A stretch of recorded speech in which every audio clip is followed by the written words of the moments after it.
Guys, आप लोग का स्वागत है जिला विज्ञान में। आज हम अपना सोल्यूशन का लेक्चर नंबर 4 कवर करेंगे, जिसके अंदर हम आज वेपर प्रेशर की बात करेंगे और उसको कौन कौन से फैक्टर आपके इफ़ेक्ट करते हैं हम उसकी बात करेंगे। ठीक है। वेपर प्रेशर से रिलेटेड एक बहुत इंपॉर्टेंट लॉ होता है आपके जो कोर्स में है, राउट्स लॉ। ठीक है। तो उसको कराने से पहले आपको वेपर प्रेशर के बारे में एकदम क्लियर पिक्चर आपके दिमाग में होनी चाहिए। तो हम इसी के बारे में आगे आज बात करेंगे। ठीक है। काफ़ी बच्चों को कुछ प्रॉब्लम्स आ रही हैं पुराने चैप्टर्स में, सॉलिड स्टेट में, सोल्यूशन में। तो अगर आप लोगों को कोई भी प्रॉब्लम हो, आज मैं आपको अपना व्हाट्सएप नंबर दे रहा हूँ, तो आप इसके ऊपर भेज सकते हैं। ठीक है। ये व्हाट्सएप नंबर है, ये इसका कॉलिंग का नंबर नहीं है। आप अपनी कोई भी डाउट्स हो आप इसके ऊपर व्हाट्सएप कर सकते हैं, आपको ज़रूर रिप्लाई मिलेगा, चाहे कोई न्यूमेरिकल हो, चाहे कोई प्रॉब्लम हो, चाहे कोई भी क्वेश्चन हो। ठीक है। आप इस पर अपना डाउट्स भेजिए और आपको ज़रूर रिप्लाई मिलेगा। समझ में आ गया। और आपको अगर इस नोट्स की पीडीएफ चाहिए तो आपको डिस्क्रिप्शन लिंक में मिल जाएगी। ठीक है। तो चलिए स्टार्ट करते हैं। चलो, वेपर प्रेशर समझने से पहले बेटा हमें इवेपोरेशन के बारे में आइडिया क्लियर होना चाहिए। अब छोटी क्लासेस में हमें इवेपोरेशन और कंडेंसेशन के बारे में समझा दिया जाता है। काफ़ी टीचर कह देते हैं कि सर जो वेपर प्रेशर होता है वो ही इवेपोरेशन होता है। नहीं, मेरी बात ज़रा ध्यान से समझना। ठीक है। वेपर प्रेशर का आइडिया आपके दिमाग में बिल्कुल क्लियर हो जाएगा, बट एक एक बात अब बहुत ध्यान से सुनना। इवेपोरेशन क्या होता है बेटा? जब आप नीचे से, क्या नाम है, इसको आप हीट करोगे, है ना, आप हीट करते हो तो यहाँ से जो पानी के या फिर कोई भी सोल्यूशन है, इसके जो पार्टिकल्स होंगे वो कहाँ जाते हैं? ऊपर जाने लग जाते हैं। ठीक है। इसको आप क्या बोलते हो? इवेपोरेशन बोलते हो। ये छोटी क्लासेस में आपने पढ़ा है ना बेटा, है ना? ठीक है। अब सर वेपर प्रेशर क्या हुआ? मान लो कि मैंने इस कंटेनर को बंद कर दिया। ठीक है। और यहाँ से आपने नीचे से हीट करा, तो यहाँ से ऊपर आपके पार्टिकल्स जाएंगे। ठीक है। क्या होगा? यहाँ पे इवेपोरेशन होगा। वेरी गुड, आपके पार्टिकल्स यहाँ पहुँच गए। अब आपके पार्टिकल्स बाहर नहीं जा पा रहे। पार्टिकल्स किसके हैं बेटा? लिक्विड के हैं। ठीक है। आपके ये बाहर नहीं जा पा रहे, तो यहाँ पे आपका तो टेम्परेचर गर्म है, यहाँ तो आपका हॉट है और ऊपर ठंडा है। तो यहाँ पे क्या होगा? आपका कंडेंसेशन होगा और फिर पार्टिकल्स कहाँ जाएंगे बेटा? नीचे आ जाएंगे। ठीक है। इवेपोरेशन और कंडेंसेशन आपने छोटी क्लासेस में बहुत ज़्यादा डिटेल में पढ़ा है। ठीक है। तो बेटा वेपर प्रेशर क्या होता है हमारा, वो समझिएगा। पहली बात तो आपको एक कंडीशन याद रखनी है कि सर वेपर प्रेशर होता है एट इक्विलिब्रियम। किस पे होता है बेटा? At equilibrium. बहुत इंपॉर्टेंट बात है, मैं आपको बहुत डिटेल में कराऊंगा। पहली बात मैंने क्या बताई कि सर वेपर प्रेशर होता कहाँ है आपका? इक्विलिब्रियम।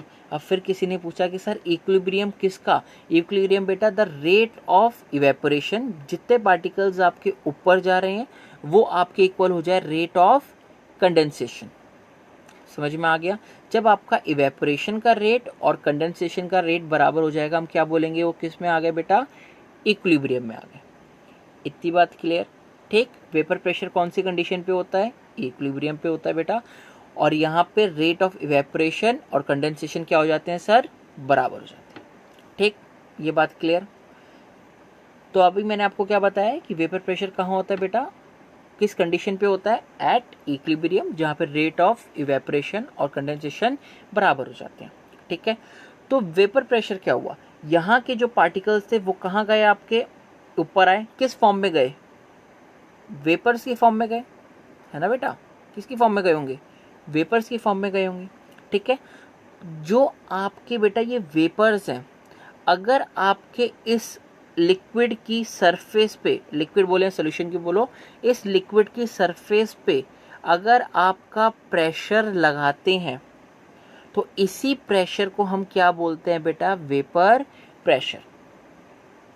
दोबारा समझना सर, जो आपके पार्टिकल्स थे इसके, किसके बेटा? लिक्विड के, इस वाले लिक्विड के जो पार्टिकल्स थे, जो पार्टिकल्स आपके कहाँ गए? वेपर्स बन के ऊपर गए। ठीक है। वेपर्स बन गए। अगर इन्हीं वेपर्स ने आपके लिक्विड की सरफेस के ऊपर प्रेशर को एक्सर्ट किया, ठीक है, तो उसको हम क्या बोलेंगे? वेपर प्रेशर एट कौन सी कंडीशन? इक्विलिब्रियम। कौन सी कंडीशन बेटा? इक्विलिब्रियम। अब डेफिनेशन बताता हूँ, डेफिनेशन पढ़ोगे तो बहुत क्लियर हो जाएगा। देखो क्या लिखा है यहाँ पे? Vapour pressure is a partial pressure exerted by any vapour और गैस। ठीक है। इसके वेपर मान लो या फिर कोई भी गैस हो, ठीक है, जो आपकी एक्सर्ट करे, जो आपकी एक्सर्ट करे। ठीक है। एनी वेपर एनी वेपर और गैस ऑन कहाँ पे, ऑन सरफेस ऑफ लिक्विड, ये लिक्विड था, लिक्विड की सरफेस पे एक्सर्ट करे और कौन सी कंडीशन पे, इक्विलिब्रियम कंडीशन पे। खत्म। समझ में आया? ठीक, क्लियर हुआ बेटा? बहुत इजी था। अगर मैं पूछूं कि वेपर प्रेशर क्या है तो आप क्या बोलोगे कि सर लिक्विड के जो ये वेपर्स हैं, या लिक्विड के वेपर्स हो या फिर कोई गैस हो जो आपकी क्या करे, इस लिक्विड की सरफेस पे प्रेशर को एक्सर्ट करे, कौन सी कंडीशन पे, एट इक्विलिब्रियम कंडीशन पे। इसको हम क्या बोलेंगे, वेपर प्रेशर। ठीक है, वेपर प्रेशर का मतलब ही है वेपर्स के द्वारा लगाया हुआ प्रेशर क्या कहलाता है, वेपर प्रेशर। और कंडीशन क्या होती है, इक्विलिब्रियम। इक्विलिब्रियम कंडीशन कौन सी होती है, जहां पे रेट ऑफ इवेपोरेशन और कंडेंसेशन क्या हो जाए, बराबर हो जाए। क्लियर हो गया? आई होप अब ये पॉइंट आपको क्लियर हो गया होगा वेपर प्रेशर का, समझ में आ गया। वेपर्स के द्वारा लगाया हुआ प्रेशर को ही क्या बोलते हैं, वेपर प्रेशर। ठीक है, क्लियर। अब हम बात करते हैं बेटा इनके फैक्टर्स की। अच्छा, पेपर में बेटा एक बार क्वेश्चन आया था, आपके सीबीएसई में तो नहीं आया था, आईआईटी में एक क्वेश्चन आया था कि आप बताओ कि वेपर प्रेशर कौन सी कंडीशन पे एक्सर्ट करता है। ठीक है, इवेपोरेशन रेट ग्रेटर होता है कंडेंसेशन से, और 2-3 एग्जांपल और दिए। तो आप ध्यान रखना कि इवेपोरेशन रेट और कंडेंसेशन रेट क्या होना चाहिए, बराबर होना चाहिए। ठीक है, आगे चलते हैं। अब फैक्टर्स की बात करते हैं कि वेपर प्रेशर को कौन कौन से फैक्टर्स अफेक्ट कर सकते हैं। ठीक है, पहला फैक्टर क्या हो गया बेटा, टेम्परेचर। अब आप सोचो, आपने बीकर लिया, बीकर के अंदर बेटा क्या है आपका, नीचे लिक्विड है, कोई भी लिक्विड है, आपने लिक्विड को क्या करा, हीट करा। ठीक, आप पहले मान लो 30 डिग्री पे कर रहे थे, अब आपने 30 से बढ़ा के 70 डिग्री पे कर रहे हो। क्लियर?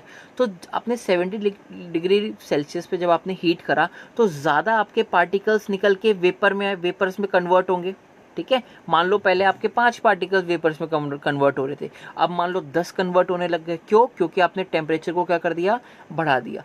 अब ज़्यादा पार्टिकल्स आपके वेपर्स बन गए, और ये वेपर्स क्या करेंगे, इस लिक्विड की सरफेस के ऊपर क्या लगाएंगे, प्रेशर लगाएंगे। तो आपने टेम्परेचर बढ़ाया, टेम्परेचर बढ़ाने से क्या हुआ कि आपके ज़्यादा वेपर्स हवा में पहुंचे, इस वेपर फेज में पहुंचे। ठीक है, और उन वेपर्स ने ज़्यादा प्रेशर कहाँ लगाया, लिक्विड की सरफेस पे। ठीक है, तो इनडायरेक्टली आपका क्या बढ़ गया, वेपर प्रेशर। ठीक है, तो टेम्परेचर इंक्रीज करने से वेपर प्रेशर क्या होता है, इंक्रीज। देखो बेटा, यही मैंने आपको यहाँ पे दिखा रखा है। अब होता क्या है, देखो टेम्परेचर आपने इंक्रीज करा तो आपके ज़्यादा वेपर्स हवा में गए, और ज़्यादा वेपर्स हवा में गए यानी वेपर फेस में गए, ज़्यादा इवेपोरेशन हुई। ठीक है, इवेपोरेशन के साथ काइनेटिक एनर्जी ऑफ मॉलिक्यूल्स बढ़ गई। ये जो आपके हवा में यहाँ पे जो वेपर्स में ये जो वेपर्स थे, इनकी काइनेटिक एनर्जी बढ़ गई, बहुत तेज़ आपस में इधर से उधर मूव करने लगे, और ज़्यादा मूव करेंगे तो ज़्यादा आपके सरफेस से टकराने लगे। ठीक है, और यानी इसकी वजह से क्या हो गया, इनका वेपर प्रेशर ज़्यादा हो गया। ठीक है, बहुत सिंपल था, दोनों रीज़न मैंने आपको बता दिए, एक रीज़न ये और एक रीज़न वो वाला। ठीक, क्लियर। चलो अगला फैक्टर देखते हैं।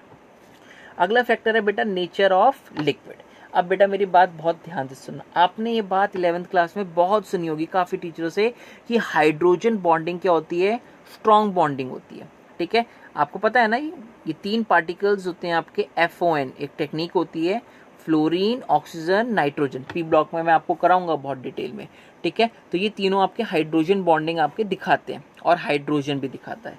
क्लियर? हाइड्रोजन बॉन्डिंग बेटा इतनी ज़्यादा स्ट्रॉन्ग बॉन्डिंग होती है ना, जिसको मैं आपको बता भी नहीं सकता, बहुत स्ट्रॉन्ग बॉन्डिंग होती है। इसके 2 टाइप होते हैं, एक आपका इंटर हाइड्रोजन बॉन्डिंग होती है, एक आपका इंट्रा हाइड्रोजन बॉन्डिंग होती है, वो आपकी हायर क्लासेस में, वो हम बाद में बात करेंगे कभी। ठीक है, तो आप मेरी बात समझना, मान लो कि आपका ये लिक्विड है, समझ में आ गया।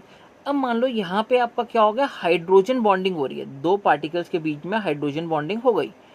अब मैं नीचे से कह रहा हूँ कि भैया आप जब तक ये इनकी बॉन्डिंग टूटेगी नहीं, ये आपके वेपर फेस में जाएंगे नहीं, ये वेपर बनेंगे नहीं, और ये प्रेशर एक्सर्ट करेंगे नहीं। तो बेटा हाइड्रोजन बॉन्डिंग होने से क्या मतलब हो गया कि जितनी ज़्यादा आपकी अच्छी बॉन्डिंग होगी, ठीक है, जितनी ज़्यादा आपकी अच्छी बॉन्डिंग होगी उतना कम क्या होगा, वेपर प्रेशर। और जितनी कम आपकी हाइड्रोजन बॉन्डिंग या फिर इंटरमोलिकुलर फोर्सेस होगी उतनी ज़्यादा क्या होगा, प्रेशर। ठीक है, आप इसको कैसे समझ सकते हो, आप ऐसे समझो कि आप और आपका दोस्त है। ठीक है, आप दोनों बहुत अच्छे दोस्त हो, समझ में आ गए। तो अगर मान लो आप बहुत ज़्यादा अच्छे दोस्त हो तो आप अपने दूसरे दोस्त को सेक्शन तो चेंज करने नहीं दोगे। मान लो आप ए हो और आपका दोस्त बी है, अगर आप दोनों बहुत अच्छे दोस्त हो तो आप बी को सेक्शन चेंज करने नहीं दोगे, ठीक है, नहीं करने दोगे ना, क्योंकि आपका बहुत अच्छा दोस्त है, अगर वो सेक्शन चेंज करना चाहता है आप नहीं करने दोगे। बट मान लो कि यहाँ पे आपकी ए और बी के बीच में अच्छी दोस्ती है ही नहीं, आपकी इसके साथ अच्छी दोस्ती है ही नहीं, ठीक, आपका बॉन्ड इतना अच्छा स्ट्रांग है नहीं, तो बी आराम से सेक्शन चेंज कर लेगा। तो मतलब यही है, अगर आपकी ए और बी के बीच में अच्छी बॉन्डिंग है, अच्छी दोस्त हो आप ज़्यादा, तो आप बी को वेपर में नहीं कन्वर्ट होने दोगे, वेपर फेस में नहीं जाने दोगे और वो वेपर प्रेशर नहीं लगा पाएगा। बट आपके बीच में बॉन्डिंग है ही नहीं, बहुत वीक बॉन्डिंग है। अगर वीक बॉन्डिंग है तो इसका मतलब कि बी आराम से वेपर फेस में जा पाएगा और लिक्विड के ऊपर प्रेशर लगा पाएगा, यानी वेपर प्रेशर कहला पाएगा। क्लियर हो गया। तो सिंपल सा अगर मैं मतलब बोलूं कि अगर दो पार्टिकल्स के बीच में वीक इंटरमोलिकुलर फोर्सेस है तो वहां वेपर प्रेशर कैसा होगा मेरे बेटे, हाई होगा। ठीक है, एक एग्जांपल मैंने आपको नीचे दिया डाइथाइल ईथर का और इथेनॉल का। इथेनॉल के अंदर आपकी हाइड्रोजन बॉन्डिंग होती है और यहाँ पे आपके अगर मैं बताऊं तो वीक वैंडरवॉल फोर्सेस होती हैं। ठीक है, यहाँ पे कंपैरिजन में ये वीक बॉन्डिंग है और ये आपकी हाइड्रोजन बॉन्डिंग है। तो बॉन्डिंग इसमें कम और इसमें ज्यादा, तो वेपर प्रेशर किसका ज्यादा होगा, जिसमें कम बॉन्डिंग होगी। समझ में आ गया। तो ये नेचर ऑफ लिक्विड पे कैसे डिपेंड करता है कि जिसकी वीक फोर्सेस उसका high vapour pressure. Clear point. चलो अगले पॉइंट पे चलते हैं, थर्ड बॉइलिंग पॉइंट। अब बॉइलिंग पॉइंट समझाने से पहले मैं आपको थोड़ा बॉइलिंग पॉइंट के बारे में समझा देता हूँ। देखो, बॉइलिंग पॉइंट काफ़ी बच्चों को समझ में नहीं आता कि सर बॉइलिंग पॉइंट होता क्या है। बचपन में आप डेफिनेशन लट रहे, तो आज मैं आपको बहुत ऐसी डेफिनेशन बताता हूँ जो आपको हमेशा काम आएगी। ठीक है, इस डेफिनेशन को कोई भी गलत नहीं कर सकता, 100% सत्य है ये। ठीक है, तो अगर मैं बॉइलिंग पॉइंट की बात करूं तो बॉइलिंग पॉइंट का मतलब क्या होता है। बॉइलिंग पॉइंट का मतलब होता है कि सर आप क्या बोलते हो कि सर वाटर का बॉइलिंग पॉइंट कितना है, 100 डिग्री सेल्सियस। ठीक है, अरे बॉइलिंग पॉइंट का मतलब क्या होता है, 100 डिग्री सेल्सियस तो है, तो समझना 100 डिग्री सेल्सियस पे पानी के साथ क्या होता है। 100 डिग्री सेल्सियस के साथ पानी के साथ क्या होता है, आपने पानी था, पानी को आपने क्या करा, नीचे से टेम्परेचर प्रोवाइड करा। जब ये 100 डिग्री सेल्सियस से पहुंच गया तो यानी इसके जो पानी होंगे ये सारे किस में कन्वर्ट हो गए होंगे, वेपर्स में कन्वर्ट हो गए होंगे। तो ये जो वेपर्स हैं, क्या है बेटा, जो वेपर्स हैं, इन वेपर्स का क्या होगा, प्रेशर होगा। मैंने अभी आपको बताया वेपर प्रेशर। जो आपके लिक्विड थे, पानी के किस में कन्वर्ट होंगे, सारे वेपर, और वेपर का क्या होगा बेटा, प्रेशर होगा। जब आपका ये वेपर प्रेशर बाहर के एक्सटर्नल प्रेशर के इक्वल हो जाए, जिस पॉइंट के ऊपर ये चीज कंडीशन आपकी हो जाए, उसी को हम क्या बोलते हैं, बॉइलिंग पॉइंट। बहुत ध्यान से समझना, बॉइलिंग पॉइंट एक वो टेम्परेचर है जहां वेपर प्रेशर किसका, लिक्विड का, बराबर हो जाए किसके, एक्सटर्नल प्रेशर के, उसको हम क्या बोलते हैं, बॉइलिंग पॉइंट। तो इसका मतलब क्या है कि जब आप लिक्विड की बात करते हो, पानी की बात करते हो, तो 100 डिग्री सेल्सियस पे क्या होता है, 100 डिग्री सेल्सियस पे पानी के जो वेपर्स हैं, जो आपका पानी का जो लिक्विड है, वो आपका वेपर जो है, उसके जो वेपर प्रेशर आपके लगा रहे हैं, वो वेपर प्रेशर बाहर के इक्वल हो जाता है, एक्सटर्नल प्रेशर के, एक्सटर्नल प्रेशर 1 atm के इक्वल हो जाता है। क्लियर हो गया। टेक बॉइलिंग पॉइंट का ये समझ में आया, बताओ आया कि नहीं आया, बहुत ईजी था, आ गया होगा। ठीक है, अगला पॉइंट। अब बॉइलिंग पॉइंट पे आपका होता क्या है, देखो बॉइलिंग पॉइंट पे क्या होता है कि kinetic energy of gaseous particle वो आपके बराबर हो जाती है kinetic energy of liquid phase. ठीक है, अब ये वाला पॉइंट आपको बहुत कम टीचर समझाएंगे, बट मैं समझा रहा हूँ, ये बहुत इंपॉर्टेंट है, आईआईटी में आता है।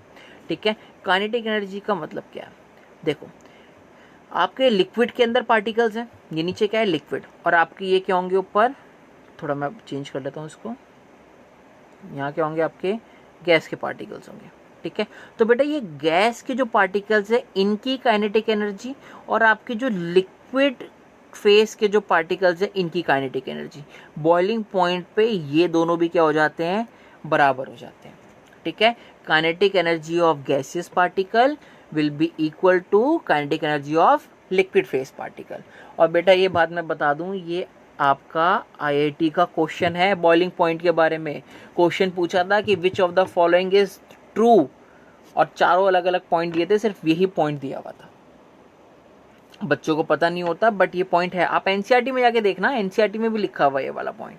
ठीक है, क्लियर बेटा। अब चलो हम अगले फैक्टर पे चलते हैं, बॉइलिंग पॉइंट का। देखो बॉइलिंग पॉइंट समझ में आ गया, मैंने आपको समझाया। अब देखो बॉइलिंग पॉइंट पे क्या होता है कि जिस लिक्विड का लेस बॉइलिंग पॉइंट होगा उसका वेपर प्रेशर हाई होगा। अब ये तो डायरेक्टली एनसीईआरटी में पॉइंट लिखा है, अभी होगा कैसे अब ये समझते हैं। मान लो दो चीज़ें, ये वाला मान लो आपका बॉयल हो रहा है, इसका बॉइलिंग पॉइंट 70 है और इसका क्या है 100। ठीक है, तो बॉइलिंग पॉइंट मतलब होता है क्या, मैंने अभी समझा है कि जब आपका इस वाले लिक्विड का वेपर प्रेशर आपके बाहर के external vapour pressure, external pressure के इक्वल हो जाता है, उसको हम क्या बोलते हैं बेटा, बॉइलिंग पॉइंट। तो इसका 70 डिग्री सेल्सियस पे बॉयल होगा और ये किस पे होगा 100 डिग्री सेल्सियस पे। तो जब मैं नीचे से गैस लगाना, गैस या फिर आपने टेम्परेचर देना स्टार्ट किया, तो पहले क्या आया 0, 20, 30, 40, 50, 60, 70। 70 पे कौन बॉयल हुआ, ये बॉयल हुआ। ठीक है, उस आपका ये वाला बॉयल हो गया, तो यानी यहाँ पे क्या हो गया, आपका बॉइलिंग पॉइंट अचीव हो गया। तो बॉइलिंग पॉइंट का अचीव होने का मतलब क्या है कि सारे आपके जो इसके पार्टिकल्स थे वो कहाँ पहुँच गए हैं, वेपर फेज पे पहुँच गए हैं। क्लियर हो गया, इसके सारे पार्टिकल्स कहाँ पहुँच गए हैं, वेपर फेज में। तो यानी इसका वेपर प्रेशर हो चुका। अब इस वाले को 100 वाले को पहुंचने में तो टाइम लगेगा ना। अब मैं 70 के बाद 80 करूंगा, 90 करूंगा, 100 करूंगा, तब इसके पहुंचेंगे वेपर प्रेशर, वेपर सारे ऊपर। तो अगर मैं इन दोनों में कंपेयर करूं तो किस में आपके वेपर प्रेशर ज़्यादा हुए 70 डिग्री सेल्सियस पे, जाहिर सी बात है इसका है, क्योंकि इसका टेम्परेचर आपका बॉइलिंग पॉइंट कम है, इसका ज़्यादा है। तो यही तो पॉइंट लिखा है, liquid which has less boiling point will have higher vapour pressure. जिसका बॉइलिंग पॉइंट कम होगा उसका वेपर प्रेशर ज़्यादा होगा। क्लियर, चलो अगला करते हैं, प्योरिटी ऑफ लिक्विड। अब प्योरिटी वाला भी बहुत इंपॉर्टेंट है बेटा। ठीक है, pure liquid has always have high vapour pressure as compare to solution. मान लो कि मैंने आपने लिया इथेनॉल, ठीक है, अल्कोहल लिया, ठीक है, मान लो अल्कोहल लिया और साथ में लिया पानी। ठीक है, अल्कोहल का बेटा जो आपका बॉइलिंग पॉइंट होता है वो आपका 70 के आसपास होता है। ठीक है, और वाटर का आपको पता है 100 होता है। जब मैं अल्कोहल को बॉईल कर रहा हूँ, ये आपका प्योर अल्कोहल है। ठीक है, आपने प्योर अल्कोहल को बॉईल करा तो ये 70 डिग्री पे आपका बॉईल हो गया, यानी प्योर सोल्यूशन था। बट जब आपने इसको वाटर के साथ मिला देते हो, आपने अल्कोहल प्लस वाटर कर दिया, तो इसका तकरीबन 130 डिग्री के आसपास पहुंच जाता है। 130 डिग्री मान लो, अंदाजा बता रहा हूँ मैं आपको, ज़्यादा बन जाता है। ठीक है, तो यहाँ पे बॉइलिंग पॉइंट अचीव होने में ज़्यादा टाइम लगेगा, है ना बेटा, इसको ज़्यादा टाइम लगेगा।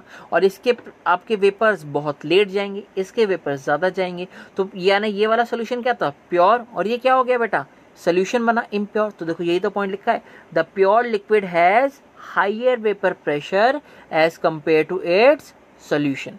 सोल्यूशन के कंपेयर में वेपर प्रेशर आपके प्योर लिक्विड्स का क्या होता है बेटा, ज़्यादा होता है। क्लियर हो गया, ठीक, बहुत आसान पॉइंट था। ठीक, तो आपको बॉइलिंग पॉइंट भी मैंने करा दिया, ये सारा करा दिया। तो आपका वेपर प्रेशर और इसको फैक्टर्स जो अफेक्ट करते हैं वो ख़त्म होते हैं। नेक्स्ट लेक्चर बहुत इंपॉर्टेंट है, उसके अंदर आपका राउट्स लॉ स्टार्ट होगा। ठीक है, राउट्स लॉ कराऊंगा, और ये पेपर में बहुत इंपॉर्टेंट है बेटा। बहुत बार सीबीएसई में डायरेक्ट इससे क्वेश्चंस आते हैं और ये बहुत ज़्यादा इंपॉर्टेंट है आईआईटी पॉइंट ऑफ व्यू से और सीबीएसई से। ठीक है, तो ये आपको मैं नेक्स्ट क्लास में करा दूंगा, तो उससे पहले आप ये सारा रिवाइज करके रखना। और अगर आपको कोई भी प्रॉब्लम हो, मैंने आपको स्टार्टिंग में अपना व्हाट्सएप नंबर दिया है, आप इसके ऊपर सेंड करना, आपको ज़रूर मिल जाएगा। ठीक है, सारे सोल्यूशन आपको मिल जाएंगे। ठीक है, thank you for watching. Video को लाइक करना, शेयर करना, सब्सक्राइब करना। आपका पीडीएफ लिंक डिस्क्रिप्शन में है। ठीक है, थैंक यू सो मच।